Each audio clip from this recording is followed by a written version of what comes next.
I would describe MPA as an organization that helps people hold those in power accountable. It's really easy for politicians to ignore one person that's calling up with an interest, but it's really hard to ignore an organized group of people. So helping people to have a voice, to have ownership of their communities and a sense of empowerment that they can actually do something to make their communities around them better. It connects people, ordinary people, to the issues that impact their lives, and it connects them to the power, to the politics. We can train people up on all the elements of impacting policy and systems.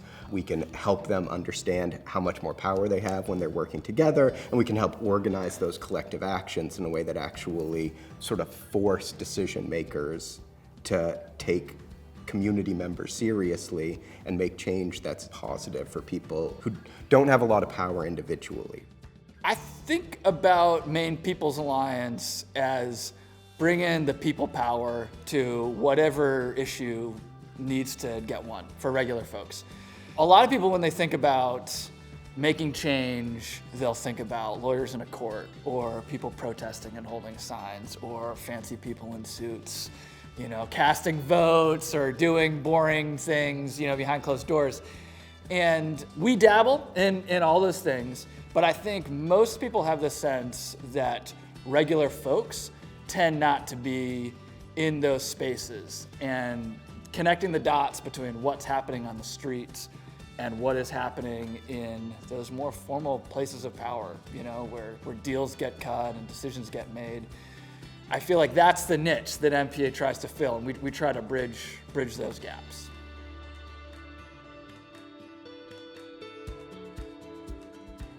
MPA is my family. I found more than an organization. I went to a training for the weekend. I was invited by Jen Lyson, and it was at our training that I told my story for the first time. And I kept telling Jen, I can't do this. I'm not strong enough. And she said, I'm strong enough for you. And she stood there with me. And I was so nervous. But I did it anyway, and that's what mattered. In 2016, I was forced out of my home, and I lived in my car. I went without health care, and I know what it was like, and my daughter went without health care, and trying to pay for that was so extremely difficult. I've testified before the Maine state legislature so many times in committees. I've cried numerous times in front of them because my testimony is very personal to me. And I've had them tell me how important it was.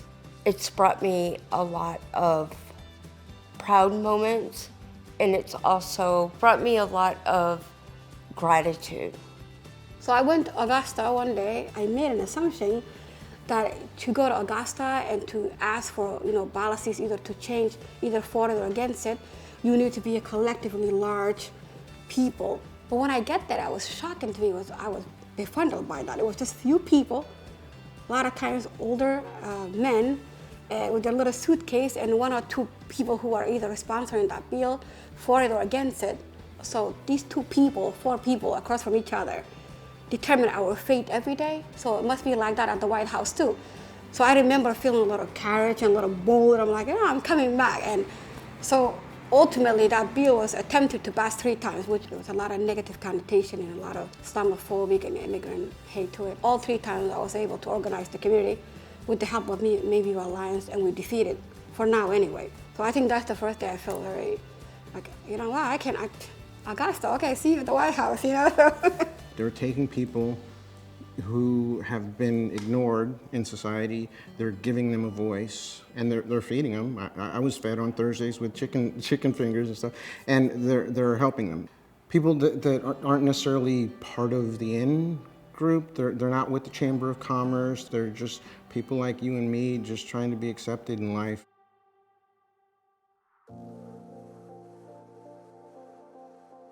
But I've been amazed about how they built power. be it ballot initiatives to overturn like same-day voting, denial, minimum wage, and Maine care expansion, stuff that's really helpful to the people of Maine, and we've been instrumental in that. And I'm very proud to play a part in that. It all starts with having one-on-one conversations, going around the community, canvassing, talking to people. Every night you're talking to real people. You're not sitting in an ivory tower surmising what's going on or what people might care about. So that keeps you literally grounded. I manage a team of idealistic youth who want to knock on doors and change the world. Canvassers really see the incremental steps and the hard work it takes. So we see how effective the long-term commitment to collective action is, step by step. It's about talking to that person about the issues we're talking about and seeing what resonates with them and starting to raise that inkling that maybe you could do something about it. Maybe that there's something that could be changed, right? Yeah, you're not just mad, but here's something you can take action around, and trying to find that spark and fan that spark. Talking to strangers is really radical. It's a very inherently radical activity nowadays. To be like, hey neighbor, do you want to change some shit? And that's a problem with people. They just don't know that they can become powerful if they participate. And we've attracted just normal people to become leaders. I got a call from one of our members, Dot Treadwell, who said, the city just held a press conference about this new initiative they're planning to launch. They were gonna mow down affordable housing in downtown and put a road through that neighborhood instead to help redirect traffic or whatever. So it's displacing hundreds and hundreds of the lowest income people in the downtown segment of Lewiston without having consulted any community groups or any of the people doing housing advocacy or anything down there. And so Dot and I called a bunch of the other community leaders and folks with other organizations and just people that we knew in town and said, do you want to get people together and talk about responding to this? We asked like 20 or 30 people to come to this meeting because it was on such short notice, and like 80 people showed up. Nothing had ever sort of like galvanized people like that announcement. And so we started a campaign. We were holding meetings every week. We were going to the city council. We were forcing them to hold all of these feedback sessions where very angry residents were prepped with why they should not be displacing so many people, and also starting to articulate a really positive vision for what they did want the city doing with their neighborhood.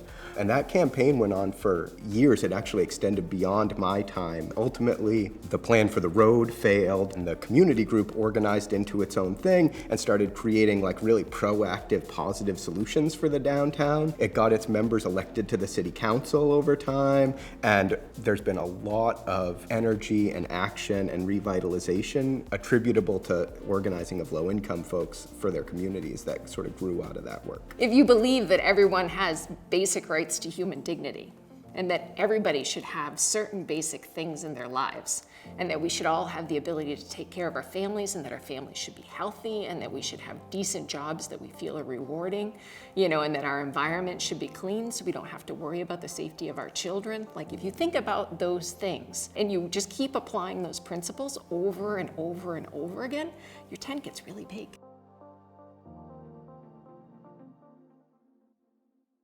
With all the bad stuff that's happening these days, MPA soldiers on and continues to do the right thing. And I've often thought that they have been a little bit ahead of the curve of society, and I've been proven wrong pretty much every time. Folks probably remember that the 2014 elections didn't feel great. So Governor LePage was re-elected governor.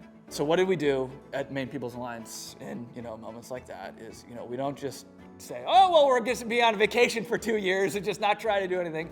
And we also don't say, well, I guess we're just gonna have to really scale back what we're trying to do here and just play small ball in the State House and try and only pass things that we can get the governor to agree with. What we did was we emailed, all of our members and we said, what do you think we should be working on? And the overwhelming response that we got back was, we need to win a big minimum wage increase and we need to win Medicaid expansion. And obviously, it did not matter to our members that Governor LePage wasn't gonna sign on the dotted line for either of those things. And so we said, let's put minimum wage on the ballot. And we went for it. And unsurprisingly, people in Maine supported that minimum wage increase. And so that was one of the biggest progressive victories. Why? Nothing fancy. It was just actually using democracy, a ballot measure, to make that happen. So we're not even done winning this minimum wage ballot measure. And we say, well, you know, members really wanted us to actually win Medicaid expansion too.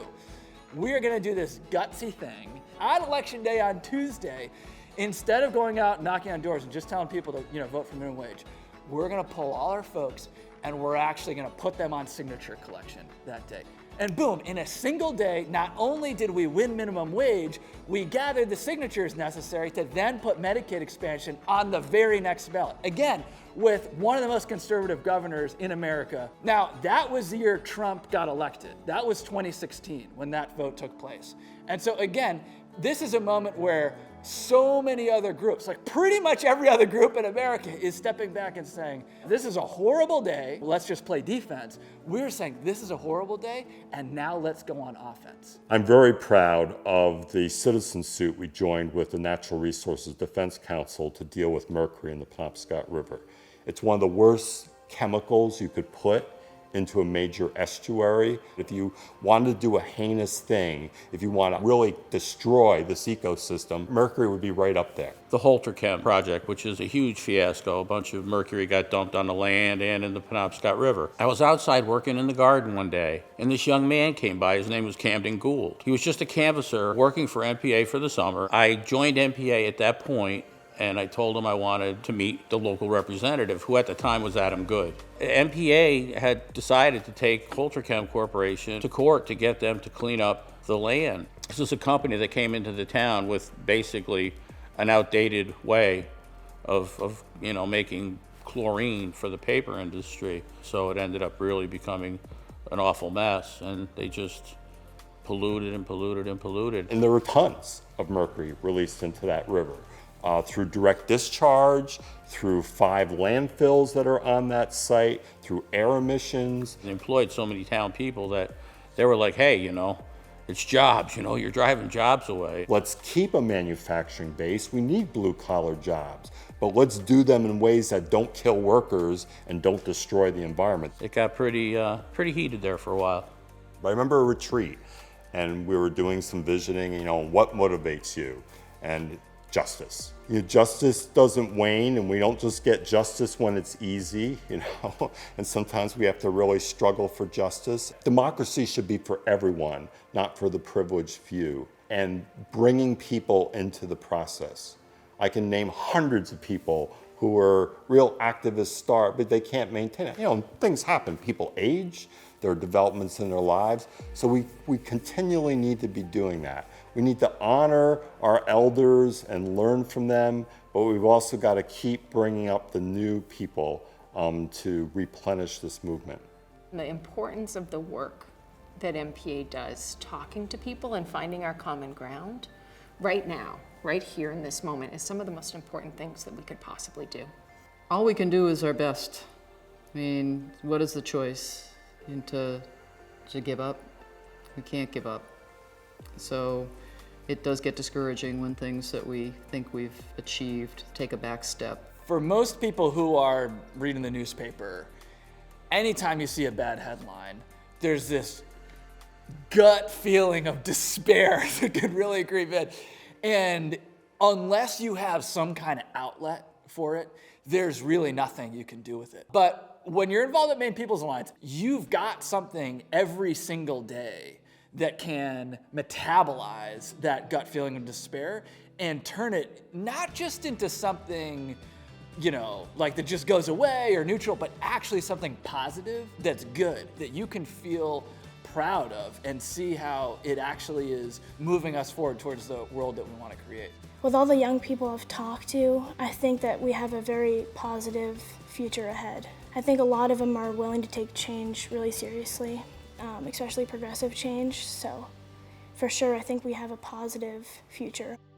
Maine People's Alliance believes Believes in a world where everyone has what they need, Contributes what they can. Contributes what they can. Contributes what they can. And no one And no one And no one And no one is left behind. And no one is left behind.